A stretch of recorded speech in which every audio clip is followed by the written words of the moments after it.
함께 나눌 말씀은 신약 성경 빌립보서 4장 6절과 7절 말씀입니다.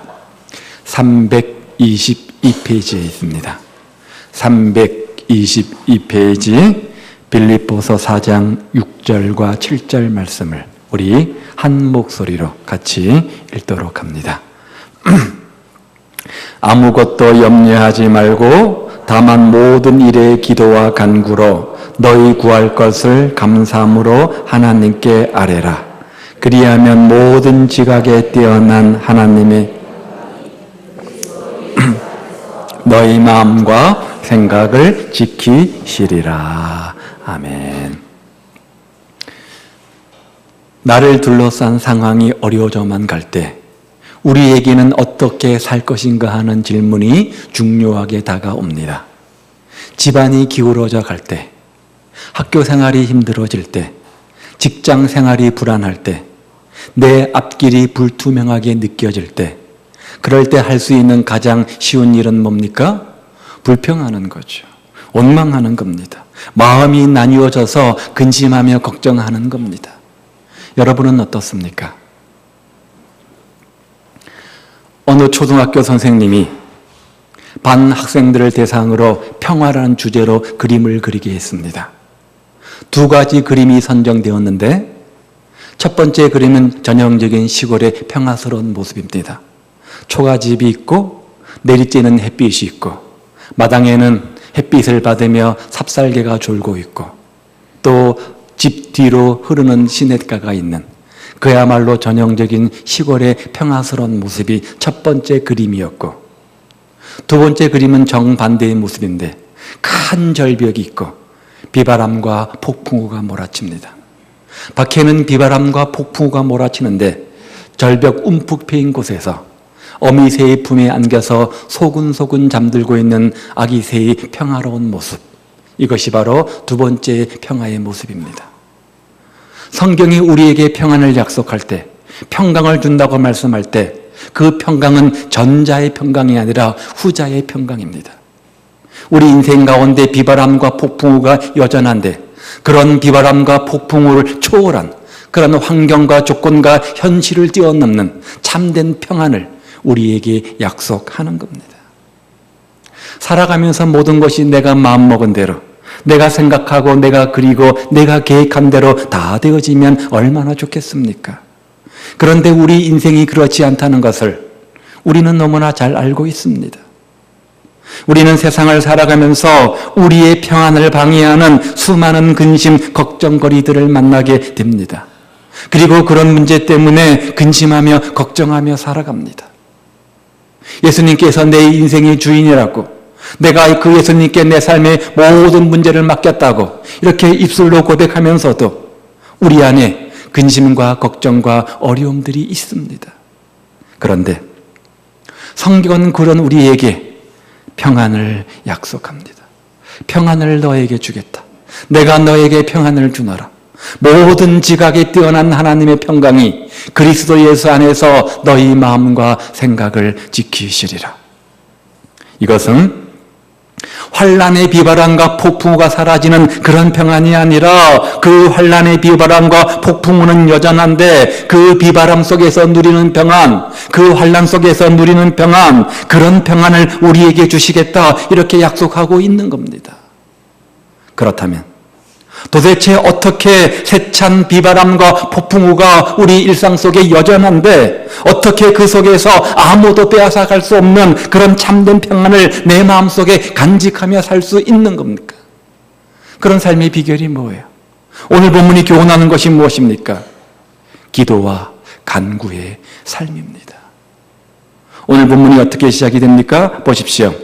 아무것도 염려하지 말고, 염려하지 말라 하는 겁니다. 우리의 기쁨을 빼앗아가는 요소 중에 일상적인 염려가 있습니다. 실질적으로 우리 삶 속에 염려라는 문제가 생기면, 근심이라는 문제가 생기면 우리는 기쁨을 잃어버리게 됩니다. 염려가 무슨 말입니까? 마음이 나뉜다, 생각이 나뉜다, 그런 뜻을 가지고 있어요. 생각과 마음이 나뉘어지게 되어지면 내 마음속에 염려가 생기게 되어지고 그 염려와 근심과 걱정 때문에 기쁨을 잃어버리게 된다는 거죠. 그런데 그런 우리에게 바울은 권면합니다. 뭐라고요? 아무것도 염려하지 말고. 왜 염려하지 말아야 돼요? 왜 우리가 일상 속에서 염려하지 말아야 됩니까? 성경은 말하기를 염려하는 것이 아무런 문제 해결에 도움이 되지 않기 때문이라는 거예요. 마태복음 6장 27절 말씀해 보니까 너희 중에 누가 염려함으로 그 키를 한 자나 더할 수 있느냐. 여기 나오는 키라는 단어를 목숨으로 번역할 수도 있습니다. 그래서 또 다른 영어 성경 번역본에 보면 너희 중에 염려함으로 그 생명을 단 1시간이라도 연장시킬 수 있느냐 이렇게 표현해 놓은 성경도 있습니다. 무슨 말이에요? 우리가 염려하지 말아야 되는 이유가 있는데 바로 그 염려가 아무런 도움을 주지 못하기 때문이라는 겁니다. 염려한다고 해서 변하지 않습니다. 염려한다고 해서 어떤 문제가 해결되지 않는다는 거죠. 한번 생각해 보십시오. 염려한다고 해서 우리 키를 한 자나 더 자라게 할 수 있습니까? 염려한다고 해서 우리 생명을 더 1시간 연장시킬 수 있습니까? 아니라는 거예요. 의학적으로도 염려와 근심은 해로울 뿐 아무런 도움이 되지 않습니다. 문제 해결에 근심, 걱정이 아무런 도움이 되지 않는다는 거예요. 그야말로 근심은 백해 무익한 것입니다. 우리가 염려하고 있는 것 중에 98%는 쓸데없는 염려다. 그런 통계가 있습니다. 우리 주님이 어떤 분입니까? 우리 주님은 우리의 삶을 돌보시고 인도하시고 보호하시는 분 아닙니까? 그러므로 염려하지 말아야 된다는 거예요. 이것을 쉽게 이해하도록 예를 들어 성경은 설명해 주고 있는데요. 마태복음 6장 26절 말씀을 보십시오. 공중의 새를 보라. 심지도 않고 거두지도 않고 창고에 모아 들이지도 아니하되 너희 천부께서 기르시나니 너희는 이것들보다 귀하지 아니하냐. 공중의 새를 지금 비유로 설명하고 있는 거죠. 또 보십시오. 또 너희가 어찌 의복을 위하여 염려하느냐. 들의 백합화가 어떻게 자라는가 생각하여 보라. 수고도 아니하고 길쌈도 아니하느니라. 지금 두 가지 비유를 들었습니다. 저 들의 백합화, 저 공중의 새, 먹이고 입히지 않는데 잘 먹고 잘 살지 않느냐? 하물며 너희일까 보냐? 이렇게 말씀하는 겁니다. 이 말은 가만히 앉아서 놀고 먹어도 하나님이 그 인생 책임져 주신다, 다 먹여주신다, 그런 뜻이 아닙니다. 데살로니가후서 3장 10절 말씀에 보면 일하기 싫거든 먹지도 말라. 건전한 노동을 분명히 우리에게 강조하고 있습니다. 사실 새들을 살펴보면 먹이를 찾기 위해서 얼마나 많은 수고와 노력을 하는지 모릅니다. 곡식을 쪼아대잖아요. 열심히 곡식을 쪼아대기도 하고 벌레를 잡기 위해서 동분서주합니다. 수고한 노력을 아끼지 않는 거죠. 그런 수고를 통해서, 그런 노력을 통해서 먹이를 얻는 것이 사실이지만, 그러나 그것을 신앙의 눈으로 분석해보면, 믿음의 눈으로 분석해보면 그 열심과 그 수고와 그 노동 뒤에는 하나님의 돌보심이 있다는 겁니다. 마찬가지로 우리도 열심히 노력할 때, 열심히 땀을 흘리며 수고할 때 그 대가로 손이 수고한 대로 노동의 대가를 받습니다. 그런데 우리가 받는 이 대가를 믿음의 눈으로 바라보면 그 모든 것은 하나님께서 우리를 은혜 가운데 돌보시기 때문이라는 거예요. 그런데 우리는 그것을 잊어버리고 그것을 모르고 신경을 쓰고 근심을 하고 염려를 하지 않습니까? 누구 신경성 위염에 걸린 참새 보신 적 있습니까? 잠이 안 와서 수면제 먹고 잠자는 새를 본 적이 있습니까? 그런데 우리는 하나님을 믿는 사람들이잖아요. 우리는 예수님을 믿는 사람들이잖아요. 예수님이 우리 인생의 주인이잖아요. 예수님께서 내 삶의 모든 문제를 아시고 해결해 주시잖아요. 그럼에도 근심과 걱정 때문에 밤잠을 이루지 못할 때가 얼마나 많이 있는지 모릅니다. 그 이유가 뭡니까? 그 원인이 어디에 있습니까? 오늘 주님은 그것은 신앙의 문제라고, 그것은 믿음의 문제라고 우리에게 분명히 말씀하고 있는 겁니다. 그래서 주님은 이렇게 하나님께서 입히시고 먹이시고 늘 우리를 돌보고 계시는데 왜 염려하느냐, 왜 근심 걱정하느냐 하면서 우리를, 믿음 없는 우리를 부드럽게 책망하고 계시는 겁니다. 사랑하는 여러분, 근심하는 문제가 있습니까? 걱정거리가 있습니까? 어젯밤도 잠 못 이루도록 마음을 사로잡고 있는 어떤 삶의 문제가 있습니까? 분석해보면 그것은 대부분 먹는 문제 아니면 마시는 문제, 입는 문제, 잠자는 문제입니다. 그야말로 의식주의 문제, 혹은 물질의 문제이죠. 그렇다고 한다면, 이것이 우리 인생의 대부분의 문제라고 한다면, 우리가 근심 걱정하는 대부분의 이유라고 한다면, 하나님을 아버지로 모시고 예수님을 주님으로 모시고 있는 우리가 왜 그것 때문에 염려해야 됩니까? 다 책임져 주신다 이렇게 말씀하는데, 하나님께서 우리에게 부족함 없도록 채워주고 계시건만 우리의 믿음이 부족해서 염려하고 있는 것은 아닙니까? 기도의 용사였던 조지 밀러가 이런 유명한 말을 남겼어요.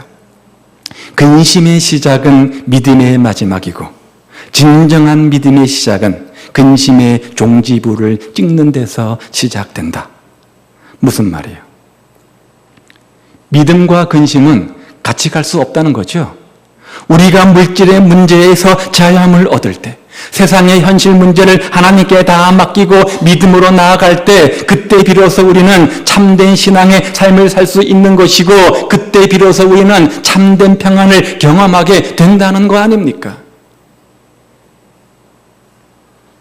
그런데 문제는 아시다시피 우리 삶 속에는 수많은 염려들이 있잖아요.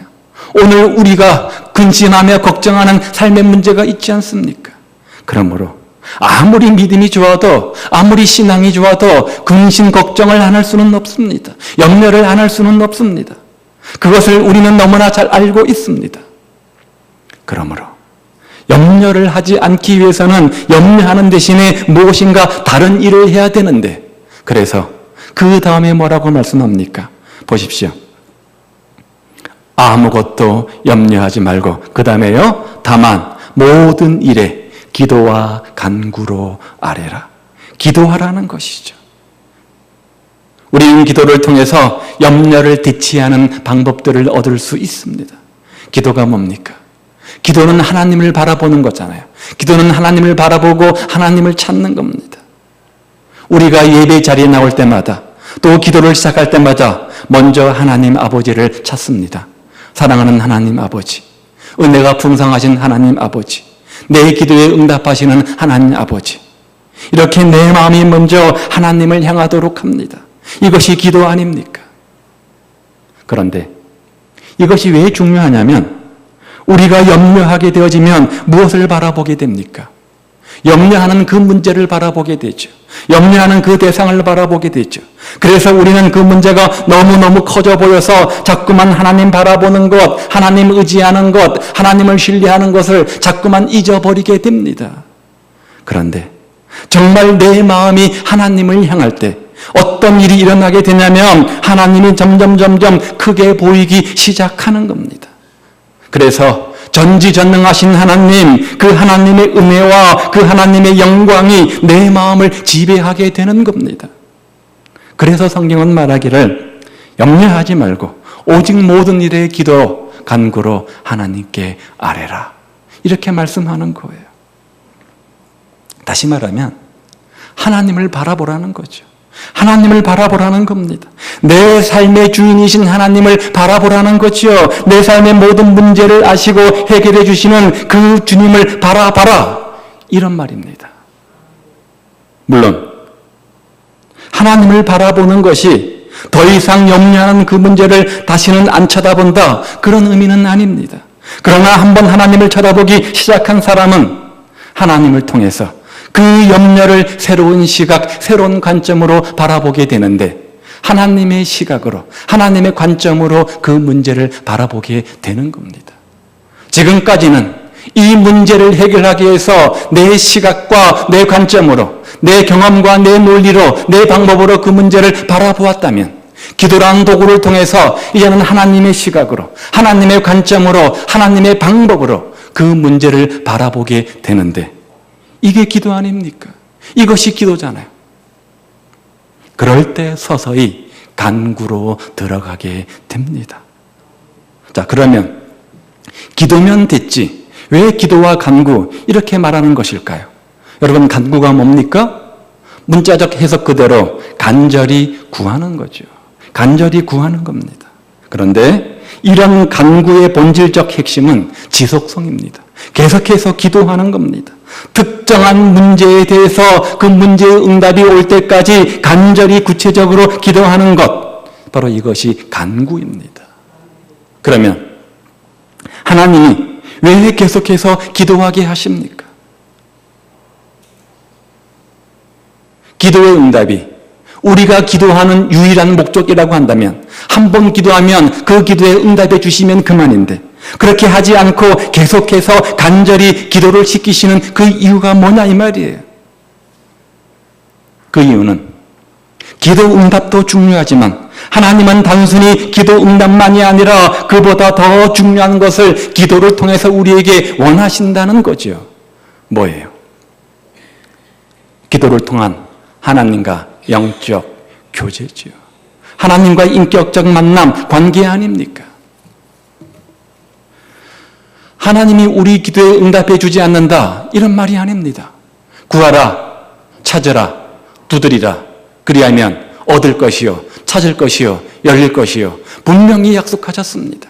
너는 내게 부르짖으라, 내가 너에게 응답하겠고 너가 알지 못하는 크고 비밀한 일들을 너에게 보이리라. 이렇게 성경 수많은 곳에서 기도 응답을 약속하셨습니다. 하나님은 우리 기도에 반드시 응답하시는 분이십니다. 그런데 하나님은 보다 더 중요한 것을 우리에게 원하신다는 거예요. 왜 기도하게 하십니까? 단 한 번의 기도에 응답해버리면 그만인데 그렇게 하지 않고 계속해서 기도를 시키시는, 간구를 시키시는 이유가 뭡니까? 기도를 통해서 하나님을 신뢰하고 하나님을 바라보는 사람이 되도록 만들기 위한 작업인 거죠. 우리는 문제가 없으면 주님을 잘 바라보지 않는 경향이 있습니다. 형통하면, 내 뜻이 통하고 내 상식과 내 논리와 경험이 통하면 하나님 의제 잊어버리고 내가 주인이 되는 못된 습성을 가지고 있어요. 이 모든 것들 하나님의 은혜가 아닌 내가 잘나서, 내가 능력이 있어서, 내가 똑똑해서 내 힘으로 이것들을 얻었다고 착각하며 살아갑니다. 그런데 비바람과 폭풍 같은 삶의 문제 앞에 놓일 때 비로소 아이고 하나님 하면서 하나님을 찾게 됩니다. 겸손하게 무릎 꿇고 주님을 의지하게 됩니다.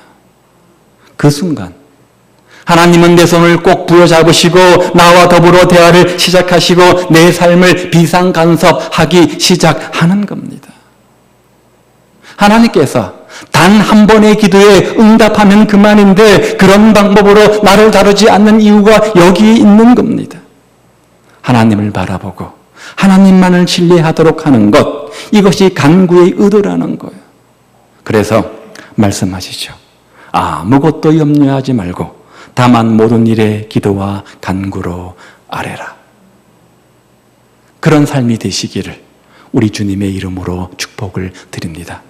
근심 많은 세상, 걱정 많은 세상, 얼마나 우리가 근심과 걱정이 많습니까? 그 근심, 걱정 문제를 끌어안고 염려하지 말고 대신에 기도와 간구의 삶이 되십시오. 그런데 간구에서 끝나지 않습니다. 한 걸음 더 나가서 그 다음에 무엇을 강조하십니까? 보십시오. 감사함으로 아뢰라. 감사입니다. 기도하되 간구하되 어떻게 해요? 감사의 태도를 가지고 기도하라 이 말 아닙니까? 하나님은 우리 문제를 해결하시기 위해서 우리에게 기도를 시키십니다. 그래서 우리 기도에 반드시 응답해 주십니다. 그런데 그 기도에 대한 태도, 자세가 무엇보다 중요함을 강조해 주고 있는 겁니다. 어떻게 해요? 감사함으로 아뢰는 거예요. 감사의 태도를 가지고 기도하는 거예요. 어떻게 응답이 올지 모르지만 그 결과에 대해서 기대하고 감사하는 마음을 갖는 거죠. 주신 응답에 대해서는, 주신 결과에 대해서는 가장 좋은 것이다, 최선의 것이다, 최상의 것이다 라고 믿고 인정하는 마음의 태도, 감사함으로 기도하는 겁니다. 문제라고 하는 것은 생각하면 생각할수록, 곱씹으면 씹을수록 점점 크게 보이기 마련입니다. 내 앞길은 어떻게 되지? 직장생활 앞으로 어떻게 해야 되나? 식구들은 어떻게 먹여 살리지? 묵상하면 할수록 문제는 점점 더 커지게 되어 있습니다. 그러면 이럴 때 어떻게 해야 돼요? 하나님에게서 시작하십시오. 처음부터 문제를 붙잡고 늘어지지 말고 먼저 하나님을 묵상하시기를 바랍니다. 삶의 주인이신 하나님을 바라보시기 바랍니다. 그 하나님이 살아계심을 믿으시기 바랍니다. 그 하나님이 여러분의 삶을 향한 놀라운 계획을 가지고 계심을 믿으시기 바랍니다. 그 하나님께서 여러분 삶을 인도하시되 가장 선한 길로 인도하신다는 사실도 믿으시기 바랍니다. 그런 마음으로 기도하는 것, 이게 바로 감사의 기도예요. 그런 감사의 주인공들 다 되시기를 우리 주님의 이름으로 축복을 드립니다. 아무것도 염려하지 말고 대신에 모든 일에 기도와 간구로 감사함으로 하나님께 아뢰십시오. 그럴 때 주님께서 어떤 약속을 주십니까? 그런 감사의 기도의 결과가 무엇인지 7절 말씀을 보십시오. 그리하면 모든 지각에 뛰어난 하나님의 평강이 그리스도 예수 안에서 너희 마음과 생각을 지키시리라. 그런데 이상하잖아요. 가만 보면 문제가 사라진다, 응답해 주겠다, 해결해 주겠다 이렇게 말씀하시는 것이 아니라 마음과 생각을 지키신다 이렇게 말씀해요. 왜요? 염려가 어디에서 시작됩니까? 마음이지요. 그리고 그 마음의 염려는 생각이란 도구를 통해서 점점 자라게 됩니다. 그래서 그 염려의 근원지인 마음과 생각을 지켜주신다 이렇게 말씀하고 있는 겁니다. 하나님이 나와 함께 하셔서 하나님의 평안이 내 마음을 지켜주시면 내 삶의 모든 문제를 극복할 수 있다는 겁니다. 그리하면 모든 지각에 뛰어난 하나님의 평강이 너희 마음과 생각을 지키시리라. 그렇다면 왜 주님께서는 평안을 첫째로 우리에게 약속하고 계십니까? 내가 걱정하는, 내가 괴로워하는, 내가 근심하는 그 문제보다도 이 평안을 먼저 주시겠다는 이유가 뭡니까? 여러분 기도할 때 갖는 기대치가 뭡니까? 내가 이렇게 기도하면 하나님께서 이 문제에 어떻게 응답하실까? 어떻게 해결해 주실까? 그런 마음을 가지고, 그런 기대하는 마음을 가지고 우리가 기도하지 않습니까? 그런데 주님께서는 그런 문제 해결보다도 평안을 먼저 주시겠다 이렇게 말씀하고 계시는 겁니다. 그 이유가 뭐예요? 우리 인생은 산을 하나 넘으면 또 하나의 산이 뚝 버티고 서 있습니다. 그래서 많은 분들이 고백하시기를 인생은 산 넘어 산, 강 건너 강이다 이렇게 말하잖아요. 그러므로 산이 없어지기를 기도하는 것보다는 나에게 인생 여정 속에서 계속 다가올 수밖에 없는 이 산과 파도 앞에서 어떻게 당당하게 배짱 있게 맞서서 이 산을 넘을 수 있는가 하는 어떤 삶의 태도를 기르는 것이 무엇보다 중요한 겁니다. 그런 삶의 태도를 기르게 하는 것, 이것이 바로 하나님의 의도라는 거죠. 마치 지혜로운 부모는 자식에게 물고기를 먹이는 것이 아니라 물고기를 잡는 기술을 가르쳐 주는 것과 같습니다. 그래서 염려가 올 때 염려의 출발지인 마음과 생각을 지키는 방법인 평안을 주시겠다, 평안을 주시겠다 이렇게 말씀하고 있는 겁니다. 너에게 평안을 주노라. 이 평안은 세상이 주는 평안이 아닌 어떤 조건과 환경과 현실이 주는 평안이 아닌 초월적 평안이다.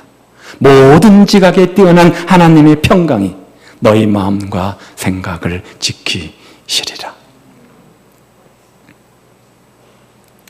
여호수아 리프만이라는 소설가가 있습니다. 마음의 평안이라는 책을 썼는데 그 책 내용에 보면 주인공 젊은이가 어떤 노인을 찾아가서 자기의 소원을 말합니다. 젊은이, 그대가 원하는 소원이 무엇인가? 이 젊은이가 대답을 하죠. 첫째는 건강이고요. 둘째는 재물입니다. 셋째는 뛰어난 외모를 갖는 거고요. 넷째는 재능을 갖는 겁니다. 다섯째는 권력을 얻는 것이고 여섯째는 명예를 얻는 겁니다. 이 소원을 말하는 청년을 지그시 지켜보면서 이 노인이 이렇게 대답을 합니다. 젊은이, 참 좋은 것들이지. 그리고 이 세상 살아가면서 정말 필요한 것들이지. 그런데 정말 마음속에 진정한 평안이 없다면 그것은 아무런 의미가 없는 것이고 아무것도 즐길 수가 없는 것이네. 마음의 평안 없이는 아무런 의미가 없는 겁니다. 우리는 착각합니다. 오늘 내가 건강하고 오늘 내가 많은 재물을 가지고 있으면 오늘 내가 많은 권력을 가지고 있으면 내 인생 행복하고 평안할 것이다. 그렇게 생각하며 착각합니다. 그것은 잘못된 생각이라는 거예요. 그것은 착각이라는 거예요. 그 모든 것이 있어도 평안이 얼마든지 없을 수 있다는 거예요. 왜요?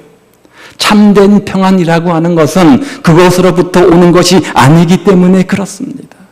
그러면 우리는 어떻게 마음속에 평안을 가질 수 있습니까? 참된 평안이 무엇입니까? 평안의 본질은, 평안의 초점은, 평안의 궁극성은 하나님의 함께 하심입니다. 내 마음속에, 내 삶 속에 주님이 함께 하실 때 그 결과 평강이 넘쳐나게 되는 겁니다. 주님께서 함께 하십니다. 이 폭풍우 속에서도, 이 환난 속에서도, 이 비바람 속에서도 주님께서 함께 하십니다.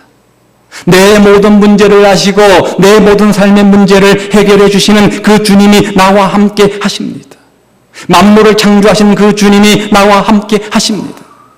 나를 사랑하시되 너무나 사랑하셔서 나를 위해서 십자가에서 목숨 바치며 사랑을 확증하신 그 사랑의 주님이 나와 함께 하십니다. 이것을 확신할 때 그 결과 우리는 어떤 상황 가운데 있다고 할지라도 환경과 조건을 뛰어넘는 참된 평안을 경험할 수 있게 되는 겁니다. 오늘 우리는 삶의 문제 앞에 서면 왜 나에게 이런 어려움을 주시는지, 왜 나에게 이런 어려움을 주시는지 그 뜻을 알 수 없어서 답답하고 안타깝기도 하고 때로는 화가 나기도 합니다. 그 어떤 일도 하나님의 계획 없이 우연히 되는 것은 없다라는 사실을 머리로 너무나 잘 알고 있지만, 지식으로는 알고 이해하지만 막상 이런 일을 경험하면서 도대체 왜 하나님이 나에게 이런 어려움을 주시는가 고민하며 많은 마음고생을 합니다. 그런데 그런 우리에게 오늘 본문이 교훈하는 것이 뭡니까?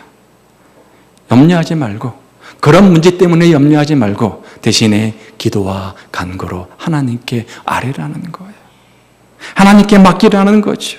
그럴 때 우리는 정확히 그 하나님의 의도를 알 수 없지만 주님을 바라보고 주님을 의지하고 이 모든 문제를 그 주님께 맡겼을 때 세상이 주는 것이 아닌, 어떤 환경과 조건과 현실이 주는 것이 아닌 주님만이 주시는 참된 평안함을 삶 속에 경험하게 되는 겁니다. 사랑하는 여러분, 오늘 여러분은 어떤 환경 가운데 계십니까? 혹시나 고통 가운데, 절망 가운데 계시는 분이 계십니까? 내 삶을 돌이켜보니까 지금 내 인생이 비바람과 폭풍우 가운데 있구나, 그런 느낌이 드는 분 계십니까? 그럴 때 기억하십시오. 그런 환경이 빼앗지 못하는 평안, 나를 둘러싸고 있는 그런 환경과 조건, 구름과 폭풍우가 빼앗지 못하는 그 기쁨, 그 평강이 마음속에 있는 사람들만이 폭풍우 다음에 다시 벌떡 일어설 수 있는 겁니다. 그리고 새로운 내일을 향해서 도전하며 한 걸음 한 걸음 인생길을 걸어갈 수 있는 겁니다. 미래는 이 사람들의 것임을 기억하십시오. 오늘 우리가 어떻게 평안합니까? 기도와 간구의 삶, 즉 하나님을 바라보는 겁니다. 여러분 모두 이렇게 기도와 간구의 삶이 되셔서 평안의 하나님이 내 마음과 내 삶을 다스릴 때에 주님 앞에 나와 내 삶을 내려놓고 주님을 바라볼 때에 마음속에 넘치는 평안함을 경험하시기를 우리 주님의 이름으로 축복을 드립니다. 그런 평강의 주인공들 다 되시기를 바랍니다. 그러하기 위해서 아무것도 염려하지 말고 대신에 기도와 간구로 감사함으로 하나님께 아뢰십시오. 오늘 우리 현실을 보십시오. 우리의 삶이 절박하다고 느껴지지 않습니까? 우리의 가정이, 우리의 교회가, 또 내 개인적 삶의 문제가 절박하다고 느껴지지 않습니까? 우리 안에 얼마나 많은 삶의 문제가 있습니까? 그럴 때 우리가 어떻게 해야 된다고요? 기도와 간구의 삶을 사는 겁니다. 왜? 이 모든 문제들은 기도 없이는 해결할 수 없는 문제이기 때문입니다. 이런 말이 있죠. 기도 없는 하루는 축복 없는 하루이며 기도 없는 일생은 능력 없는 일생이다. 정말 우리 인생에서 가장 중요한 것이 뭐냐? 바로 그것은 기도입니다. 왜요? 기도는 하나님의 능력을 받고 하나님의 도우심을 받고 하나님과 함께하는 시간이기 때문에 그렇습니다. 하나님께 이처럼 기도하면 우리 가정이 살고 우리 민족이 살고 내 영혼이 회복되고 우리 공동체 안에 놀라운 성령의 역사가 부흥의 불길이 일어나게 되는 겁니다. 오늘 여러분이 어떤 형편 가운데 있던 간에 지금 평강의 주님 앞으로 나오십시오. 우리의 죄짐을 감당하시고 십자가에서 피 흘리신 그 주님 앞에 나오십시오. 절망과 환난과 풍랑의 현장을 떠나서 주께로 나오시기를 바랍니다. 내 삶의 모든 문제를 내어놓으시기를 바랍니다. 그리고 가슴 넘치도록 부어주시는 그 주님의 평안을 만끽하십시오. 그러하기 위해서 기도하십시오. 아무것도 염려하지 말고 오직 모든 일에 기도와 간구로 너희 구할 것을 감사함으로 하나님께 아뢰라. 그리하면 모든 지각에 뛰어난 하나님의 평강이 그리스도 예수 안에서 너희 마음과 생각을 지키시리라. 기도할 수 있는데 왜 걱정하십니까? 지금 기도할 때입니다. 기도하겠습니다.